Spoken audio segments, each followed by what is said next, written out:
We're now going to talk a little bit about the history of English, the history of changes to the vowel system of English. And this is called the Great Vowel Shift. We'll be also talking about some other vowel shifts that are great in their own ways, but this is well known, and it was quite an immense change in the phonological system of English. So it's a series of changes, in fact, to the long tense vowels in long or tense. They get described in two ways: e and a, and u and o. In the relatively recent history of English, it started in about Chaucer's time, so this is called Middle English, around 1400, and continued through to Shakespeare's time, early modern English, around 1600. This sound change is responsible for much of the mess of the English spelling system, since the orthography was being standardized at the time that the vowel shift was taking place, and so there was lots of variation in the vowels that wasn't reflected in the spelling system. The printing press was invented in 1439 by Gutenberg. To give you a sense of how English sounded at these times, we're going to hear a bit of Chaucerian pronunciation and Shakespearean pronunciation. First, we'll listen to a scholar pronouncing the prologue to the Canterbury Tales, and then we'll listen to the linguist David Crystal and his son Ben Crystal, an actor, pronouncing Shakespeare in its original pronunciation. So first, the Canterbury Tales. Juan that upward with the shorter sotta, the drocht of March hath passed to the rotta, and bathed every vine in sweet liqueur, of which virtue engendered is the fleur. Juan's affair is ache with the sweat of breath, and spared it hath in every holt and heath.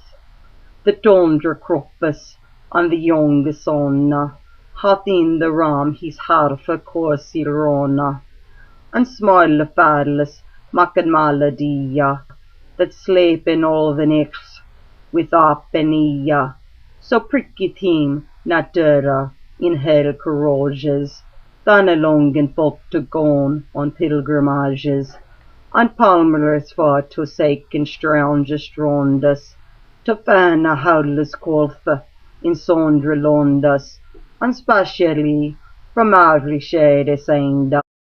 Okay, now we'll turn to listening to Shakespeare in its original pronunciation, done by a famous linguist, David Crystal, and his son, who happens to be an actor who was performing Shakespeare in the original pronunciation. The Globe Theatre, which opened in 1994, very near to its former site, specialises in original productions of Shakespeare. But it wasn't until 2004 that a play was performed in the original pronunciation, known as OP. The play was Romeo and Juliet.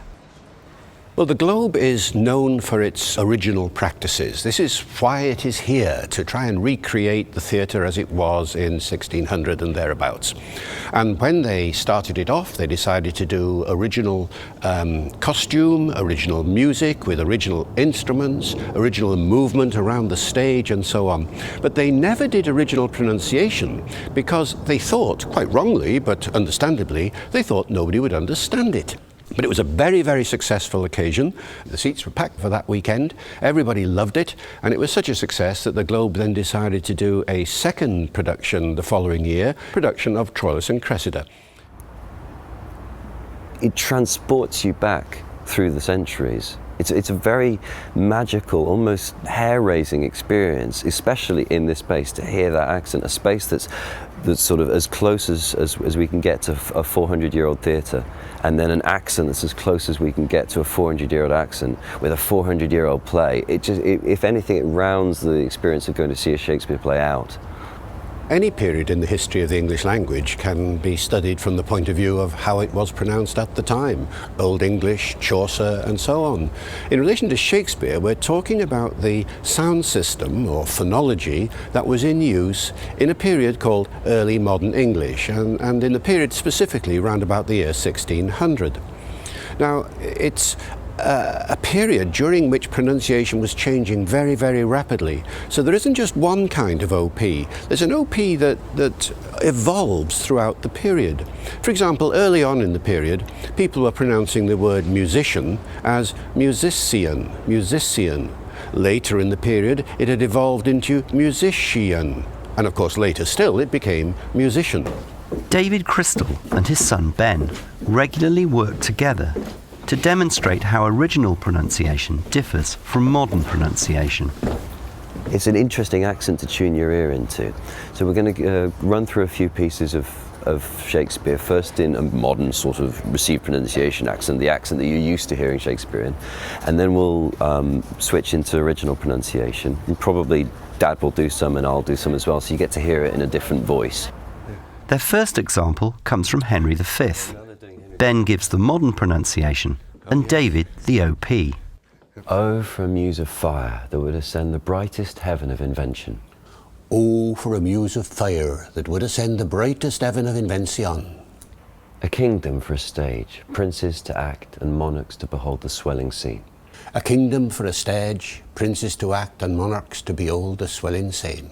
Then should the warlike Harry, like himself, assume the port of Mars. Then should the warlike Harry, like himself, assume the port of Mars. And at his heels, leashed in like hounds, should famine, sword and fire crouch for employment. And at his heels, leashed in like hounds, should famine, sword and fire crouch for employment.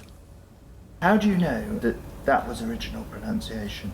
Well, there are three kinds of evidence that you look for when you're working out the pronunciation of a stage in the history of the language. The first and the most important piece of evidence is the observations made by people who were writing on the language at the time. There were several people who actually commented on how words sounded, which words rhymed, and so on. For example, how do we know that the R is pronounced at such a time? Well, Ben Jonson, the dramatist, actually tells us at one point. He says we pronounce the R after a vowel. He actually calls it a doggy sound, grr, or something like that. And so that kind of evidence, where when you look at all the sounds, all the vowels, all the consonants, you put it together, and that's the first kind. The second kind of evidence is the spellings that people use at the time. The spellings were a much better guide to pronunciation then than spelling is today. So at one point in Romeo and Juliet, the word film is spelt P-H-I-L-O-M-E, therefore film, and that's a very important indication. But the third kind of evidence, which is absolutely critical from a dramatic point of view, is that there are rhymes and puns which don't work in modern English that do work in OP. One I remember that we did at the Globe here was the pun that suddenly leapt out at us in the prologue to Romeo and Juliet. You do that one? Right. So, two households, both alike in dignity, and fair Verona where we lay our sin, from ancient grudge bred to new mutiny, where civil blood led civil hands unclean. From forth the fatal lines of these two foes, a pair of star-crossed lovers take their life, whose misadventured piteous overthrows doth with their death bury their parents' strife.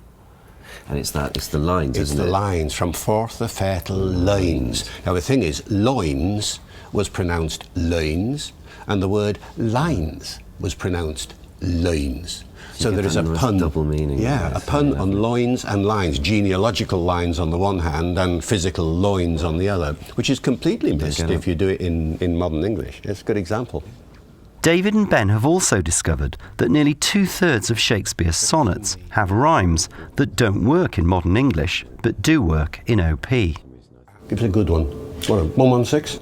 I think 116 is interesting because lots of people have it at their weddings and they think of it as being a very sort of, highfalutin sonnet. Let me not to the marriage of true minds admit impediments, but it completely changes in OP, particularly because of the rhymes.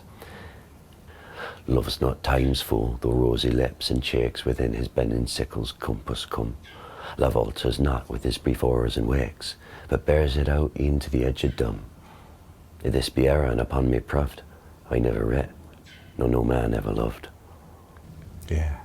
Proved and loved. I mean, it's a lovely ending, isn't it? Proved and loved, it simply doesn't work. Completely falters it. If this be error and upon me proved, I never writ, nor no man ever loved. That's right. It doesn't quite work.